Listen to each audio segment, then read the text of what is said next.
Well, good morning everybody. It's Chris Frame here on board the Queen Elizabeth, and I am in the yacht club on the ship. But here aboard Queen Elizabeth for the 50th anniversary voyage, I'm in the yacht club, and I thought I would spend some time on the deck 10 showing you some of the QE2 related items that are on board Queen Elizabeth. So let's just spin the camera around, and firstly we'll start off with the flags.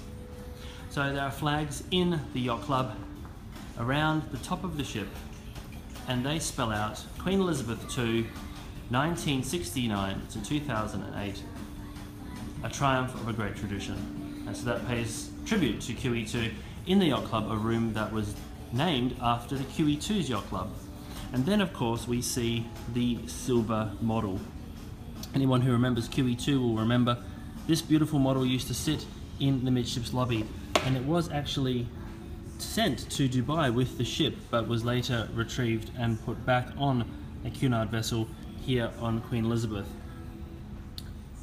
You can see a copy of our new QE2 book that I've been carrying around with me. There we've got the book launch tomorrow, the official launch, and the books are on board, so we're really excited to see that actually happen. I mean, Rochelle and I, we both live far away from the United Kingdom, and so we've never actually been to our own book launch, and so it's very exciting for us to be here and have a launch on board. As you can see, the plaque that was there, it actually used to be the same plaque that was in the QE2's midships lobby, and the case that's been erected here for the model to sit in. So if we then come through the doors here of the yacht club into the main part of deck 10, we can see a few more QE2 related items. Of course, there's the sign for the yacht club named for the yacht club on QE2 on upper deck there. We can see a QE2 picture here, beautiful painting of the QE2. As we come around this corner here, we see a list of QE2's Cunard masters, from Commodore Warwick right the way through to Captain Perkins, and of course many names that you'll recognise: Captain Rind, who's now Commodore of the Cunard line, Captain Nick Bates, who is speaking at the QE2 Story conference, Captain McNaught, who's on board this voyage with us, Paul Wright, who of course went on to command Queen Mary II, Commodore Warwick, who again is on board this voyage with us, and Commodore Burton Hall, who helped us a lot with our new book. And so there's the QE2 Masters. Keep going towards the Commodore Club, and we'll see something that will bring back many memories for people. The QE2's bell, of course, had various locations on QE2. I remember it on the D stairway, but those of you who sailed on the ship for longer than I did may remember it in other locations. And it's now here again, was returned from Dubai and put on board Queen Elizabeth. We have QE2's builder's plate,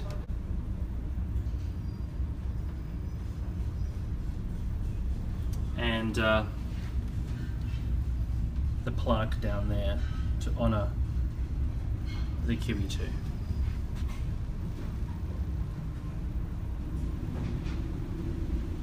So then if we come a bit further down this way here, we can see into the yacht club, the Commodore Club.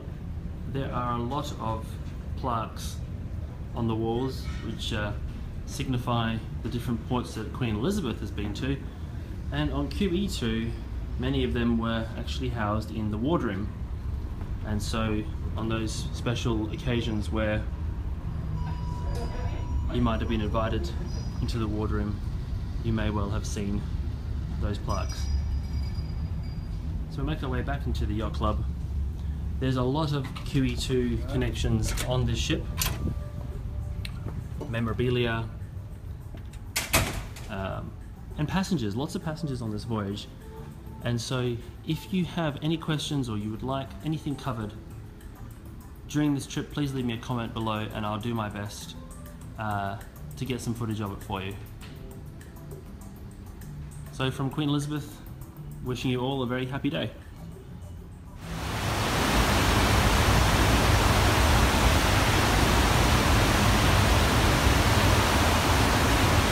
Mediterranean. We have just about an hour and a half ago departed Cadiz in Spain. It's been a lovely day, really warm weather, a top I believe of 26 degrees Celsius, and we're now on our way towards the Strait of Gibraltar to sail into the Mediterranean Sea and continue our journey through the history of QE2. Tomorrow Maureen Ryan will be speaking about her experiences with the QE2, and then the following day is a theme day. It's in honour of the Falklands War, and Commodore Warwick will be giving the keynote speech in relation to the QE2's service in the Falklands campaign. And of course the Commodore was there aboard QE2, so he has a very remarkable first-hand experience. We've had a very nice day today, lots of QE2 people catching up on the various different events of the ship, talking in restaurants and bars and on the bus in Cadiz, and so it really is a wonderful celebration of this great ship.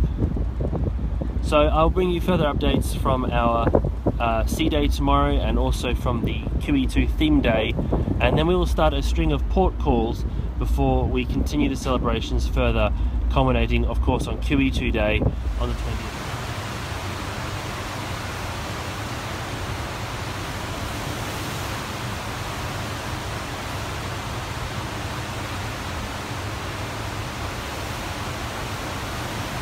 Special day on board Queen Elizabeth, where the QE2 service in the Falklands War has been acknowledged and honoured in a very special way. And so a number of different things occurred today with the daily program, for example, starting off with a piece of information about QE2's service in the Falklands War. There was then a keynote address by Commodore Warwick, who spoke about the QE2's service in the Falklands War, a first-hand account because of course the Commodore had gone to the Falklands with QE2.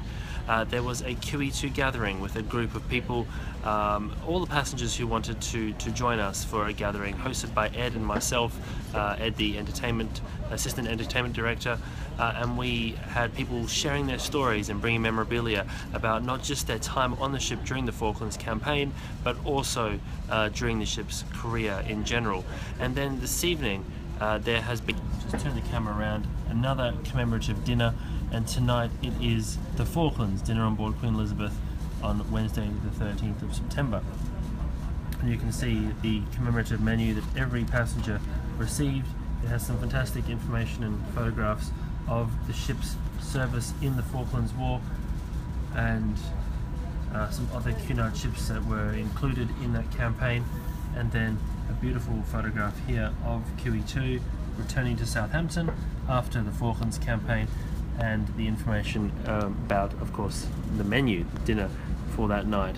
So you can see the different options there that were available to passengers to enjoy tonight in the restaurant. And I can tell you the trio of chocolate was very good. And so that brings to an end today's events with a number of different things, as I mentioned, that occurred to honour the ship's service in the Falklands War. I myself spoke this morning about the White Star Line, actually, because Commodore Warwick was doing the keynote address on the Falklands campaign. We have a number of port days ahead of us now, and so the ship will be alongside and at anchor for the next few days, but it is all building up to the 20th of September, when of course it is QE2 day on board Queen Elizabeth, and we'll be honouring that great Cunard ocean liner that served the company for 39.5 years, and of course it's now its 50th anniversary. And so stay with me for more updates. If you'd like to see anything from this voyage, please don't forget to leave me a note in the comments.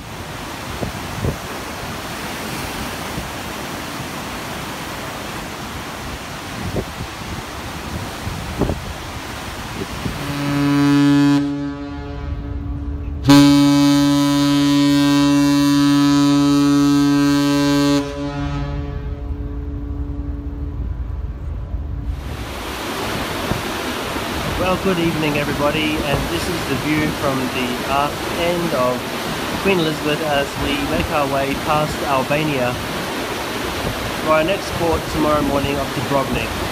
We've just left Corfu about an hour ago. It was a fantastic day, sunny day. Many passengers went ashore and enjoyed the day in that location, and now with everyone back on board, we have set sail. We shared the port with a number of ships. Tomorrow seems like it's going to be something similar, probably 3 or 4 ships in there with us. And we're just enjoying the view of the wake and the early evening sky as the ship makes her way to her next port. And this is one of my favourite places to stand on board Queen Elizabeth and Queen Victoria, where you get that fantastic view of the wake, and also, interestingly enough, the same sort of location exists on Aurora with a sheltered stern deck, and it's always lovely to stand there and watch the wake trail off behind the ship. Over to my left is Albania, and behind us you can still make out Hudson Breeze. So it's very special to be here. Tomorrow brings a port day, but when we set sail at 9 o'clock we go back into QE2 celebration mode, and there is going to be a QE2 themed disco tomorrow evening, and so that should be fun for people who are remembering their time on board QE2 with that. We actually have one of QE2's former DJs on board, and I wonder if he'll be there to help the Queen Elizabeth DJ out. Anyway, so from me on board Queen Elizabeth tonight, wishing you all a very pleasant evening, and we'll give you more updates from this celebration voyage, QE2 50th anniversary celebration, tomorrow.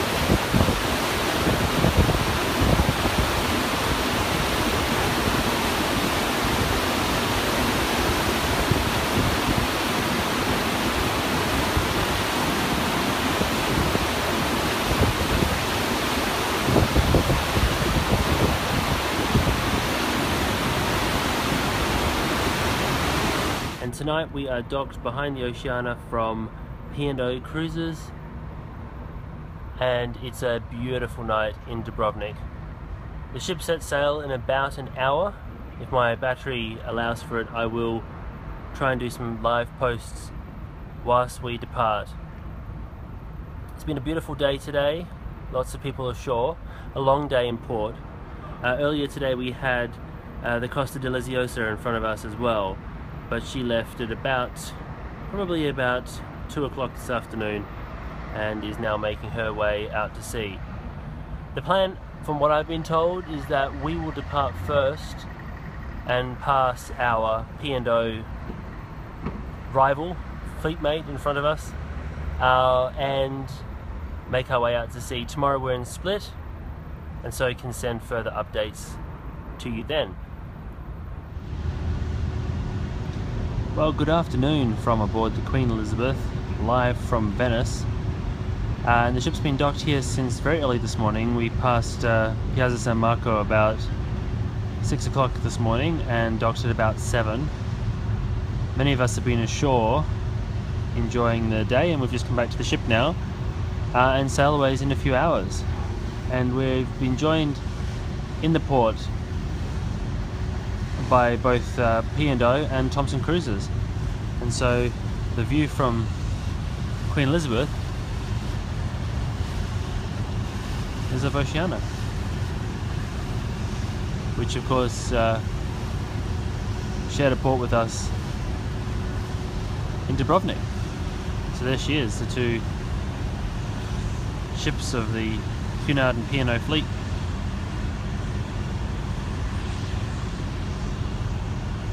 Sharing the port together, which is really nice.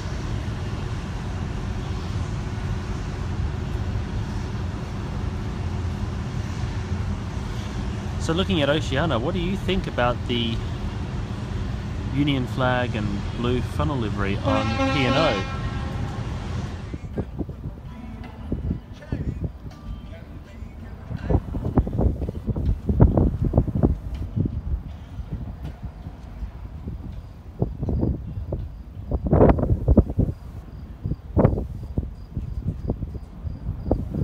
day's theme was Moving in Royal Circles, which focused on the QE2's connection particularly, but also that of Cunard and the royal family.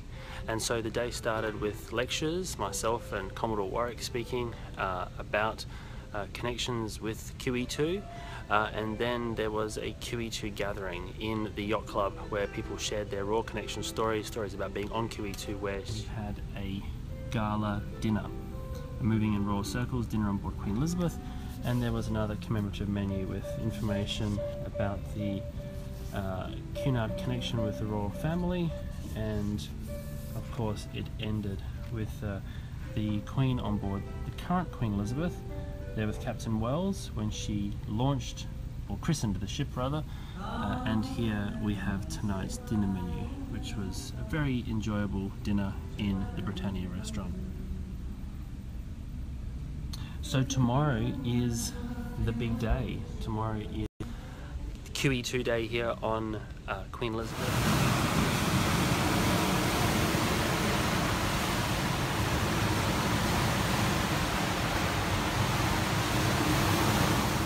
Queen Elizabeth during QE2 day. I named this ship the 50th anniversary of the launch of Cunard's iconic QE2, Queen Elizabeth II. On this day 50 years ago, the QE2 was launched by Her Majesty Queen Elizabeth II in Scotland at the John Brown Shipyard in Clydebank. And it's been a fantastic day today of celebrations on board Queen Elizabeth, and of things that I wanted to share with you, including today's daily program, which was all about QE2. So there was information and history about QE2, some fantastic events. My lecture, obviously, I enjoyed that very much, but it was well attended at 10 AM, and there was a Q&A session with the captain of Queen Elizabeth, as well as former captains of QE2 and Maureen Ryan, of course, and that was a fantastic event as well, to a packed out theatre, as you can imagine, the ship being full of QE2 loyalists and fans and people who've sailed on the ship over the years. There was QE2 afternoon trivia, and tonight, if I have enough ship's internet left, I will try and send you some live images from the QE2 masquerade ball. Tonight's dinner was another gala dinner on this particular voyage, and it had the usual menu of historical information, but one thing that I did want to show you whilst I'm here is the page, of course, that has the actual menu on it, and a very fantastic picture of QE2's funnel. And it was really a very proud moment to walk through the dining room and see so many people holding the menu with that funnel picture there, of course honouring the great QE2. And then when we returned to our cabins after dinner, there was a first day cover for every guest on the Queen Elizabeth, honouring the launch of QE2, and of course a beautiful picture of the QE2 there. And so many exciting activities today, very nostalgic moment with the ship being the center of attention for most of the day. The Q&A session had some very interesting questions, and of course some very truthful and emotional statements from people like Maureen and Captain Warwick and Captain McNaught, who had served for so long on that fantastic ship, and again, the atmosphere on board tonight is a very nostalgic one. Lots of people with memories and history of the QE2. I'll try and bring you some more footage from the remainder of the voyage. There's still another theme night, World Flagship, which honours QE2's role as the flagship that sailed around the world and really did have a very strong world cruising history during QE2's life, and also some more events throughout this voyage, including a special shopping event where they're actually going to be selling stuff that was on board QE2 during that last voyage.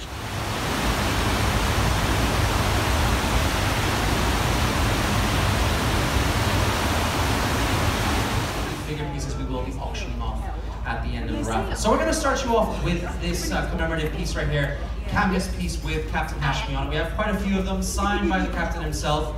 So if you have the raffle ticket. So we're sailing in the English Channel on Queen Elizabeth during the QE2 50th anniversary celebration voyage, It is the 24th of September. Ship's time is about 5:30 p.m. so it's 4:30 p.m.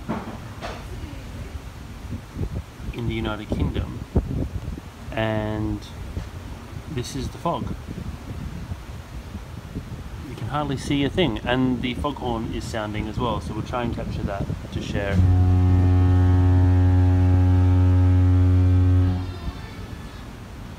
There you go.